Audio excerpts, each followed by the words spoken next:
আমরা এই মাটিতে যুদ্ধ করেছি আর ওরা পালিয়ে গিয়ে ভারতে অবস্থান করছিল। আর ভারতীয় সেনাবাহিনী যখন এখানে যুদ্ধ করে পাকিস্তান সেনাবাহিনীকে পরাভূত করলো, তখন ওনারা এই হেলিকপ্টারে করে বিমানে করে ঢাকায় নেমে সরকার গঠন করলো।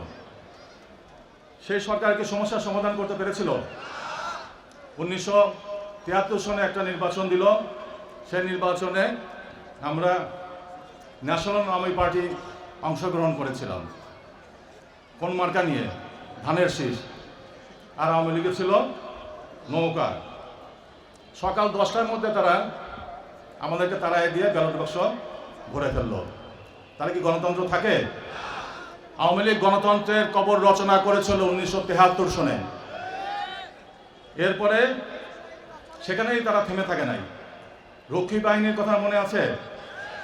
মায়ের বুক থেকে শিশুকে নিয়ে হত্যা করেছে। লুণ্ঠন, চাঁদাবাজি, রাহাজানি, হাইজ্যাকিং সবই তারা করেছে। ব্যাংকের টাকা লুণ্ঠন করেছে। এমন কোনো অপকর্ম নাই তারা করে নাই। তারপরেও তারা ক্ষান্ত থাকে নাই। তারা কি করলো? 1975 সনের জানুয়ারি মাসে সব মার্কা, ওই নৌকা মার্কা, ধানের শীষ মার্কা সব কবর দিয়ে বাকশাল গঠন করলো। বাকশালে কোনো মার্কা ছিল না। বাকশালে বলা হলো যে ধরে নিতে হবে একটা নির্বাচন অনুষ্ঠিত হয়েছে এবং সেই নির্বাচনে শেখ মুজিব রাষ্ট্রপতি নির্বাচিত হয়েছে। তাহলে মার্কা ছিল কোনো? বাকশালের নির্বাচনে শেখ মুজিব রাষ্ট্রপতি হলো, কোনো মার্কা ছিল না। এই অবস্থায় আপনাদের মনে আছে শেখ মুজিবের দশা কি হয়েছিল? কি? এক নেতা, এক দেশ, এক রাতে সব শেষ। 1975-এর 15 আগস্টে আমার মতো এই 6 জন মেজর কর্মরত এবং অবসরপ্রাপ্ত সেখানে অভ্যুত্থান করে শেখ মুজিবের সরকারের পতন ঘটায়। এরপরে জিয়া রহমানের আবির্ভাব হয় এবং এই যে পতনটা ঘটালো, এটি কি ছিল? প্রকাশ্যে করেছিল না গুপ্তভাবে করেছিল? সভা পরামর্শ কি ছিল? গুপ্ত।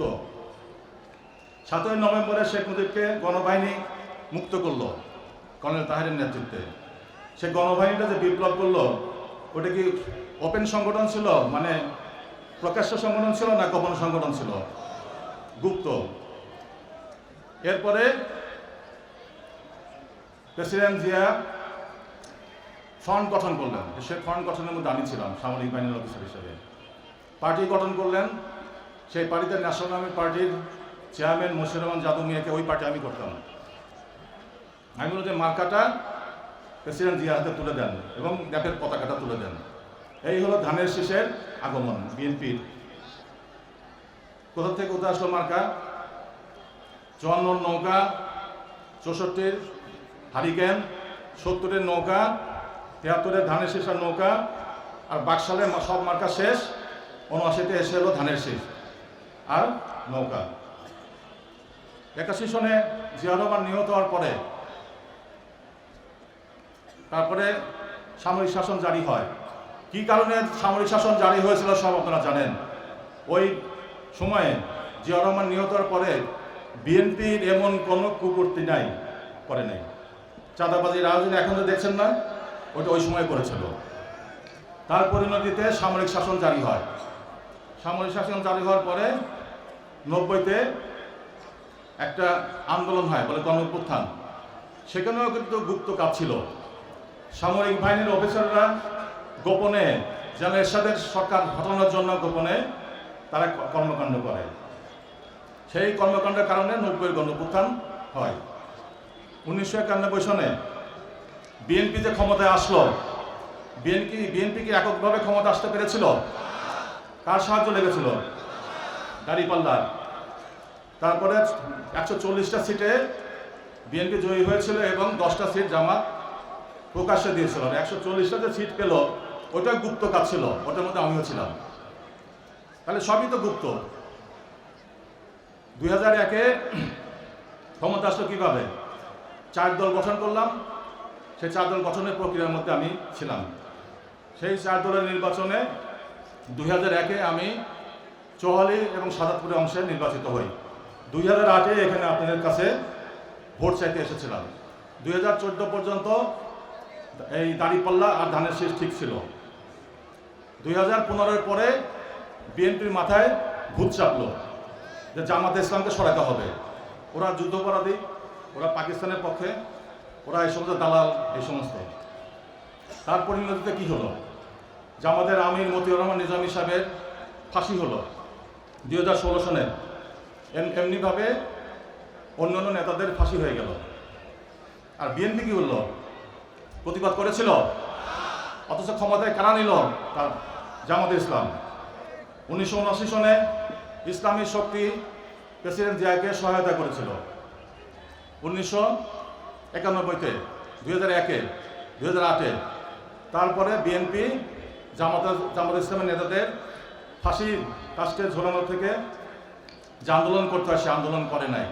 কি করলো? অপরদিকে জামাত ইসলামকে দূরে সরিয়ে দিল। এখন জামাত ইসলাম কি করবে? জামাত ইসলাম আস্তে আস্তে গোপনে গোপনে কাজ শুরু করলো। আর শিবির তারা কি করলো? তারাও গোপনে গোপনে কাজ শুরু করলো। আর আমি যে চারদল করে দিয়েছিলাম, সব অত্যাচারে খড়গ আমার উপরে এসে চাপলো। তা আমি কি প্রকাশ্যে লাফালাফি করব? ফেসবুকে বলে, যার বয়স 17 হয় নাই, সে ফেসবুকে লেখে 17 বছর কোথায় ছিলেন? লেখে না? আমি 17 বছর কোথায় ছিলাম? 2009-এ আমি সিরাজগঞ্জ জেলার বিএনপির যুগ্ম আহ্বায়ক ছিলাম। 2012 পর্যন্ত কমিটি করেছি। 2014 নির্বাচন প্রস্তুতি ছিল। 2015-তে যখন বেগম জিয়ার সঙ্গে আমি এই কথাবার্তা হলো, আমাদের আপনার পার্টিতে সরকারি গোয়েন্দা সংস্থার লোক আছে, আপনার এখানে আমরা নিরাপদ না।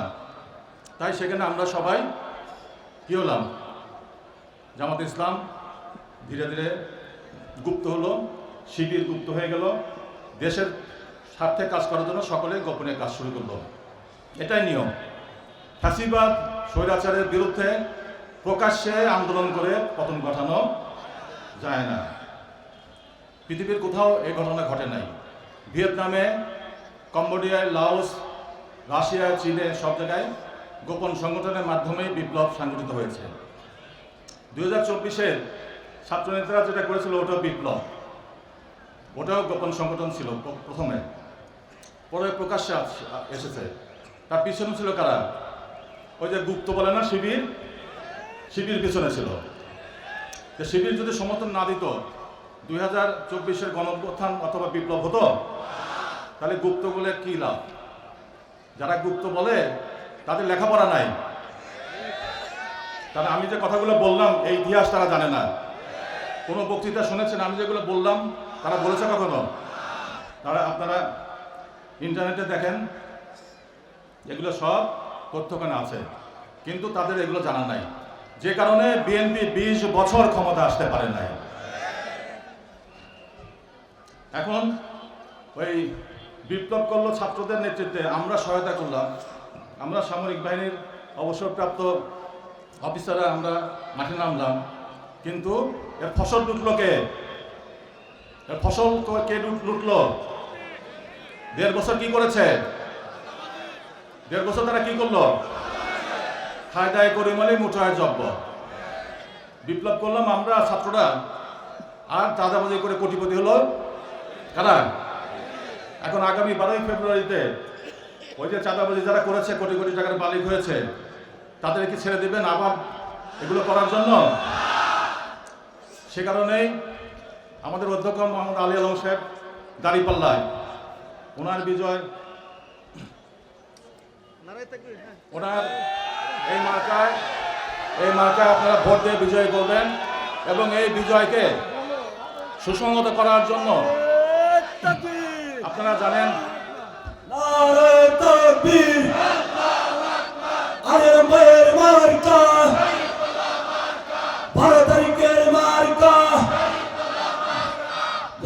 আপনারা জানেন যে এর মধ্যে আমি চৌহালিতে, তারপরে গতকালকে গিয়েছিলাম পাবনা 1-এ মতিউর রহমান নিজামী সাহেবের ছেলের পক্ষে। দেখছেন তো আপনারা না? ইনশাল্লাহ উনি জিতবেন। আমি গেছি, ওখানে ওরা বললো যে আজকে সকালে টেলিফোন করেছিল যে হাওয়া পাল্টে গেছে। গেছে সুজানগরে, আজকে সকালে গেছে সাজাদপুরে এনসিপির প্রার্থী ওই সাইকেল ওখানে এখানে শাপলাকলি, তারপরে সিরাজগঞ্জ সদরে আমি থাকি, ওখানে হাওয়া ঘুরে গেছে। তারপরে এখন যাবো পাবনা সদরে, অধ্যাপক ইকবাল সাহেবের ওখানে, উনি দাঁড়ায় আছেন রাস্তায়। এগুলো করছি কেন? যাতে দাঁড়িপাল্লার এবং শাপলাকলির জোয়ার আসে, 11 দলীয় জোটের প্রার্থীদের পক্ষে জোয়ার আসে, যাতে আপনাদের প্রার্থী অধ্যাপক মোহাম্মদ আলী আলমের বিজয় সুনিশ্চিত হয়। এই যে ঘুরে ফিরে এতগুলো কাজ করলাম, ওদেরও উপকার হলো, আপনাদেরও উপকার হলো, ঠিক না? এই যে এত পরিশ্রম করে, দিন রাত পরিশ্রম করে 30 তারিখ থেকে আজকে কত 7 তারিখ, আমি নির্বাচন তো এইভাবেই করি, আপনারা জানেন। 4-5 দিনের বেশি আমি নির্বাচন কখনোই করি নাই। তাহলে ইলম সাহেবের আমি শুনছি যে এই অবস্থা, আমি মনে মনে বলি যে এই অবস্থা পাল্টাতে কি করতে হয়, ওই মেকানিজম তো জানি, আল্লাহ তো আমাকে ওই শক্তি দিয়েছে। আর 1964 সন থেকে নির্বাচনের কাজই আমি করি। কত বছর হলো? 60 বছর না কত? এই 60 বছরের নির্বাচনই করি।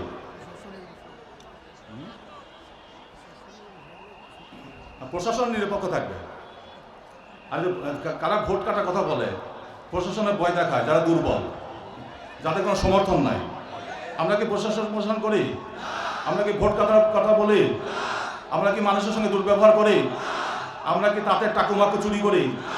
আমরা কি চাঁদা চাই? আমরা কি মেয়েদের সঙ্গে অসৎ ব্যবহার করি? তাহলে আমাদের ভয় কিসের? সুতরাং জনগণ আমাদের পক্ষে আছে। আপনারা সবাই ঐক্যবদ্ধ থাকবেন। আগামী 12ই ফেব্রুয়ারি ইনশাল্লাহ দাঁড়িপাল্লার বিজয় হবে, এবং আপনারা অধ্যক্ষ আলী আলম সাহেবকে এমপি হিসেবে দেখতে পারবেন, যাতে আমরা সকলে মিলে ঐক্যবদ্ধভাবে এই বেলকুচির তাঁত শিল্পের উন্নয়ন ঘটাতে পারি। আপনারা জানেন এনায়তপুরে আমি হাট করেছি একটা তাঁত শিল্পের প্রসারের জন্য। বেলকুচির হাটেরও উন্নয়ন হবে আমাদের দ্বারা, এবং তাঁতিদের ভাগ্যের পরিবর্তনের জন্য আমরা সকল কর্মকাণ্ড গ্রহণ করব। আপনাদের সকলকে ধন্যবাদ। আল্লাহ হাফেজ। ইনকিলাব জিন্দাবাদ, বাংলাদেশ জিন্দাবাদ। সম্মানিত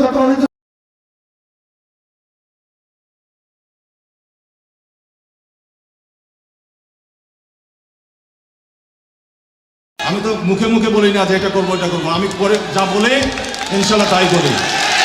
আর বেলকুচি, এনায়তপুর, চৌহালি কোনো ব্যবসায়ীকে কোনো চাঁদা দিতে হবে না, কোনো অবৈধ কাজ এখানে চলবে না, ওই টাকু মাকু কোনো চুরি চলবে না, এবং মানুষ দরজা খুলে ঘুমাবে, গরু ছাগল চুরি হবে না, এমনকি মুরগিও চুরি হবে না, মেয়েদের উপরে আর চোখে তাকানো যাবে না, যাকে বলে ইফটিজিং সেটাও চলবে না। আমি 2001-6 দেখিয়েছি না?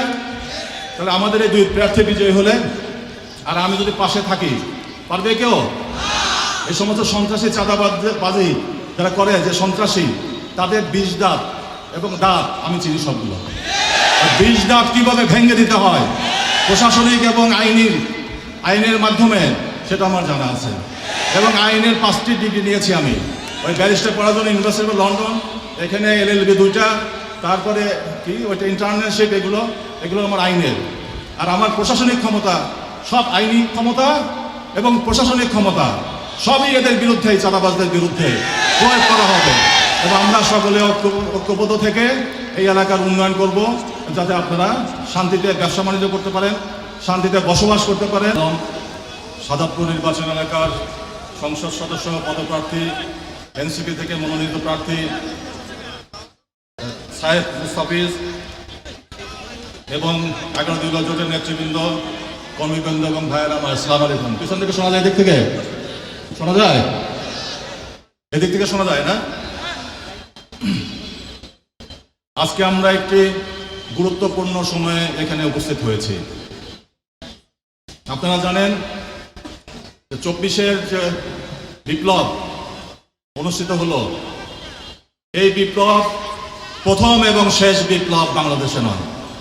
1947 সনের পাকিস্তান অর্জিত হয়েছিল, তারপরে ভাষা আন্দোলন হয়েছে, 1969-এর গণঅভ্যুত্থান হয়েছে, আইয়ুব খানের বিদায় হয়েছিল, 1971 সনে আমরা মুক্তিযুদ্ধ করেছি, আমি নিজেও করেছি। তারপরে 1975-এর 15 আগস্টে আগস্ট বিপ্লব ঘটে। 1975-এর 7ই নভেম্বরে সিপাহী জনতার বিপ্লব ঘটে। তারপরে 1990-এ গণঅভ্যুত্থান হয়। তারপরে 2024 সনে আরেকটি বিপ্লব গণঅভ্যুত্থানের সৃষ্টি হয়। 2024-এর বিপ্লবের পরে আমাদের প্রত্যাশা ছিল যে বাংলাদেশ থেকে সকল অত্যাচার অনাচার দূরীভূত হবে। তা কি হয়েছে? তাহলে কি বিপ্লব সফল হয়েছে? এটা অসমাপ্ত বিপ্লব। এই বিপ্লব আমরা সুষ্ঠুভাবে সমাপ্ত করতে পারিনি। আপনারা জানেন যে 1954 সনে যুক্ত ফ্রন্ট হয়েছিল, তার মার্কা ছিল নৌকা মার্কা, হক ভাসানীর নেতৃত্বে। সেই নৌকা মার্কা সমস্যার সমাধান করতে পারে নাই। 1964 সনে আমরা ফাতেমা জিন্নাকে আইয়ুব খানের বিরুদ্ধে দাঁড় করিয়ে দিলাম হারিকেন মার্কায়। সেই নির্বাচনে ফাতেমা জিন্না পরাজিত হলেন। সেই হারিকেন মার্কা কোনো সমস্যার সমাধান দিতে পারে নাই। 1968 সনে আমরা স্বাধীন জনগণতান্ত্রিক পূর্ব বাংলা কায়েমের কথা বললাম, সশস্ত্র গেরিলা যুদ্ধের মাধ্যমে বাংলাদেশ স্বাধীন করব। তারই ধারাবাহিকতায় 1969 গণঅভ্যুত্থান হয় এবং সেই সর্বদলীয় ছাত্র সংগ্রাম পরিষদ গঠিত হয়। সেখানে আপনার পূর্বাঞ্চলের আহ্বায়ক ছিলাম আমি।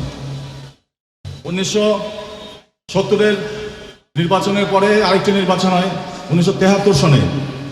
সেই নির্বাচনে আওয়ামী লীগ কারচুপি করে। সেই নির্বাচনে আওয়ামী লীগের ছিল নৌকা মার্কা, আর আমরা ছিলাম ন্যাশনাল পার্টির ভাসানী ধানের শীষ মার্কা।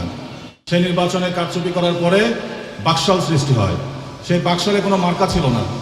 সেখানে বলা হয়েছিল যে বাংলাদেশে নির্বাচন অনুষ্ঠিত হয়েছে এবং শেখ মুজিব রাষ্ট্রপতি হিসেবে নির্বাচিত হয়েছে বলে বিবেচিত হবে, অর্থাৎ নির্বাচন ছাড়াই তিনি রাষ্ট্রপতি। এই অবস্থায় আপনারা জানেন 1975 সনের 15 আগস্টে একটা সামরিক অভ্যুত্থান হয়। সেখানে শেখ মুজিব তার পরিবার সহ নিহত হন। এরপরে জেনারেল জিয়া রহমান সিপাহী জনতা বিপ্লবের মাধ্যমে ক্ষমতাসীন হন। এরপরে আসে আসল খেলা। বাংলাদেশে 1978 সনে একটা জাতীয়তাবাদী ফ্রন্ট গঠিত হয়। সেখানে ন্যাশনাল পার্টির ভাসানী, সেখানে চেয়ারম্যান ছিলেন মশিউর রহমান যাদু মিয়া। তাকে আমি বললাম যে এখানে ধানের শীষের পতাকা এবং ধানের শীষ মার্কাটা জিয়া রহমানকে দিয়ে দেন, নাইলে বাংলাদেশ স্বাধীনতার সার্বভৌমত্ব রক্ষা করা যাবে না। এইভাবে বিএনপি যখন সৃষ্টি হলো তখন ধানের শীষ মার্কা বিএনপির কাছে আসলো। কোথেকে আসলো? এই ন্যাশনাল পার্টির মার্কা। বিএনপির কোনো মার্কা আগে ছিল না। এখন বিএনপি কিভাবে গঠিত হয়েছিল? ফেসবুকে বলা হয় আমি যে এনসিপিতে যোগদান করেছি এবং 11 দলীয় জোটে এই জোট গঠনে আমার ভূমিকা ছিল। এই বলা যে আমি নাকি গোলালো এই পার্টি থেকে ওই পার্টি যোগদান করেছি। আপনারা জানেন 1975 সনের পরে 1978 এবং 1979 সনে যখন বিএনপি গঠন হয় তখন আমি সামরিক বাহিনীর অফিসার ছিলাম। আমরাই বিএনপি গঠন করেছি। এটা বলেন না আওয়ামী লীগ যে সেনা ছাউনিতে বিএনপির জন্ম, এটা তো সঠিক কথা, আমরাই করেছি। আমরা সারা বাংলাদেশের 300টি নির্বাচনী এলাকা থেকে 300 জন গোল আলো ধরে এনে বিএনপি গঠন করেছিলাম। জবাব হলো বয়স হয় না 17 বছর, ফেসবুকে লাগে আমি গোল আলো। আপনার বাপ দাদারে জিজ্ঞেস করেন আমি কে। এরপরে সেই বিএনপি জিয়া রহমানের নিহত হওয়ার পরে সেই বিএনপি আর শাসন ক্ষমতা থাকতে পারে নাই। নিজেদের অন্তর্কন্দল, চাঁদাবাজি, এবং এই যে এখন যে চাঁদাবাজি হচ্ছে না, তখনও হয়েছিল। তখন সামরিক শাসন জারি হয়।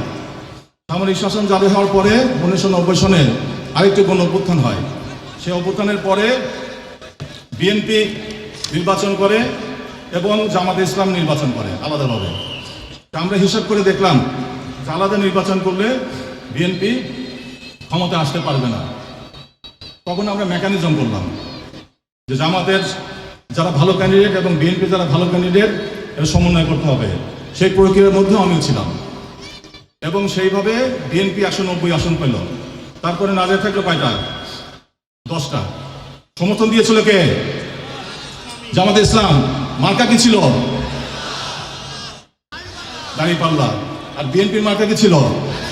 তার দাঁড়িপাল্লা বা ধানের শীষ এক করে দিয়েছিলাম আমরা। হিসাব হয়েছে? 1996 সনে কি হয়েছিল? বিএনপি কি করলো?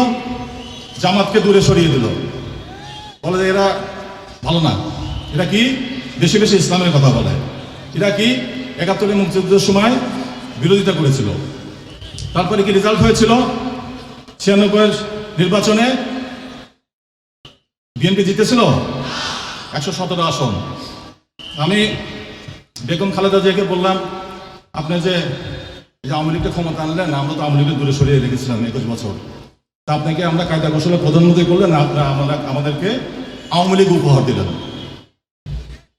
তাহলে কি দাঁড়ালো? এই আওয়ামী লীগকে বিতাড়িত করার ক্ষমতা আপনার নাই। তাহলে কি করা? তখন বললাম যে এখানে ফ্রন্ট করতে হবে। ওই যে ৭৮ যুক্ত ফ্রন্ট, ৫৪ সনের ৬৯-এর এই ঐক্যজোট, তারপরে হলো জাতীয়তাবাদী ফ্রন্ট ১৯৭৮-এর, তারই আলোকে এগুলো আমার অভিজ্ঞতা ছিল। আমি বলছি ফ্রন্ট ছাড়া আপনি ক্ষমতায় আসতে পারবেন না।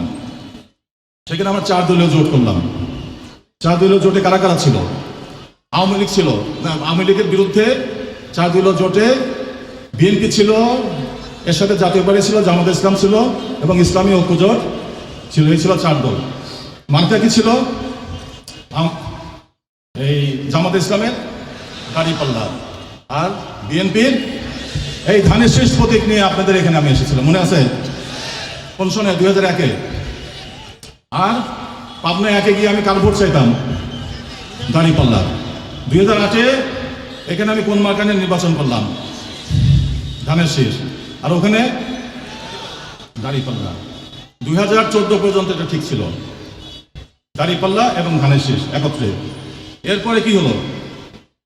২০১৫-তে কে যেন বুদ্ধি দিল বিএনপিকে যে আপনি জামাত ইসলামকে ছাড়েন, আপনাকে আমরা ক্ষমতায় বসিয়ে দেব।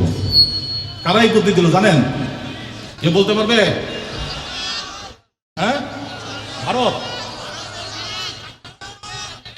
এইখানে রাজনীতি তো এখানে আটকে আছে। আধিপত্যবাদী শক্তি ভারত। এবং অনেকে বলে, আবার ফেসবুকে লেখে ১৭ বছর আপনি কোথায় ছিলেন? আরে জন্মই হয়নি তার লেখায় ১৭ বছর।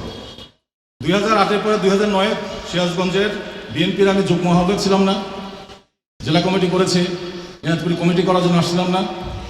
তারপরে যখন ২০১৪-তে কমিটি করা শেষ, ২০১৫-তে যখন বিএনপি ইউটার্ন নিল, ইউটার্ন পর্যন্ত উল্টা ঘোর, যখন ভারতের দিকে গেল, তাহলে আমি কি ওই ধানের শীষের ভারত ওইদিকে থাকবো, নাকি আমি উল্টা ঘুরবো?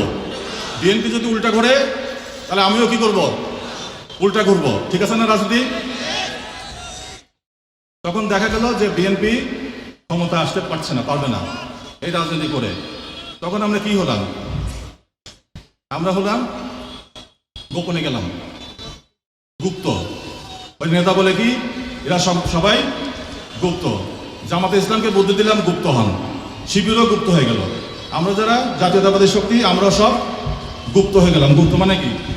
সিক্রেট। এখন আমাদেরকে আর খুঁজে পায় না। আমরা কি বসেছিলাম? আরে বসেই যদি থাকেই তাহলে ২০২৪-এর বিপ্লব হয় কিভাবে? ছাত্ররা ছাত্রদের মতো কাজ করেছে, শিবিরের মতো কাজ করেছে, এবং জামাত ইসলামের মতো কাজ করেছে। সব মিলে ২০২৪-এ আমরা ফ্যাসিস্ট সরকারকে তাড়িয়ে দিলাম। মানে কোথায় গেল ওদের আদি নিবাস কোথায়? ভারতে। আসল জায়গায় তারা চলে গেল। এখন এদেরকে তো তাড়ালাম, তাতে লাভ হলো কি? লাভ হলো ওদের যাদের বিরুদ্ধে আপনারা কথা বলেন, চাঁদাবাজি, টেন্ডারবাজি, কি বালুখেপ। আমরা তাদের বিরুদ্ধে কেন কথা বলি? কারণ হলো তারা যে চাঁদাবাজি, অবৈধ ব্যবসা করে যে অর্থ উপার্জন করেছে ১৭ মাসে, এটা তাদের আজীবনের পুঁজি। এই পুঁজি আপনাদের বিরুদ্ধে লাগাবে। এই পুঁজি দিয়েই তারা আগামী নির্বাচন করছে। এই অবৈধ টাকা দিয়ে তারা বলে কি ভোট সেন্টার দখল করবে, এই টাকা দিয়ে তারা নির্বাচন করবে, তাই না? তাহলে এখানে তাদের বিরুদ্ধে আমাদের কথা বলা প্রয়োজন। এখন এদের বিরুদ্ধে কথা বলতে হলে আমাদের কাকে ডাকবে? আমাদের যে দুই প্রার্থী আছে এখানে, জামাত ইসলামের প্রার্থী দাঁড়িপাল্লায় অধ্যক্ষ মোহাম্মদ আলী আলম এবং সাদাতপুরের এনসিপির সাতলাকলির মার্কার সাইদ মুস্তাফিজ, এদেরকে প্রয়োজন হবে সংসদে পাঠাতে। এই এলাকায় চাঁদাবাজি বন্ধ করতে হলে আমাদের কর্মসংস্থান করতে হবে এবং আমাদের এখানে আছে সিরাজগঞ্জ 5 নির্বাচন এলাকায় বেলকুচি চৌহালিতে অধ্যক্ষ মোহাম্মদ আলী আলম। মার্কাটা কি? দাঁড়িপাল্লা আপনারা ভোট দেবেন এবং বিজয়ী করবেন। ডানে আছে এনসিপি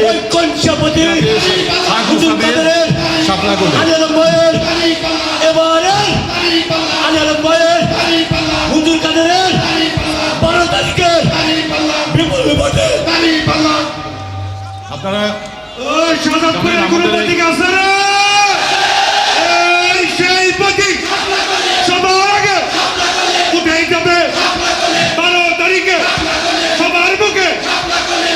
আমাদের 11 জোটের প্রার্থীদের পক্ষে একটা জোয়ার সৃষ্টি হয়েছে। আপনারা জানেন যে আমি চৌহালিতে, তারপর সাজাদপুর নির্বাচন এলাকায়, পাবনা 1, পাবনা 2, গত রাতে করেছি পাবনা 5, আজকে আবার এখানে এসেছি। আগামীকাল মিটিং করবো হলো জনসভা সিরাজগঞ্জ সদরে।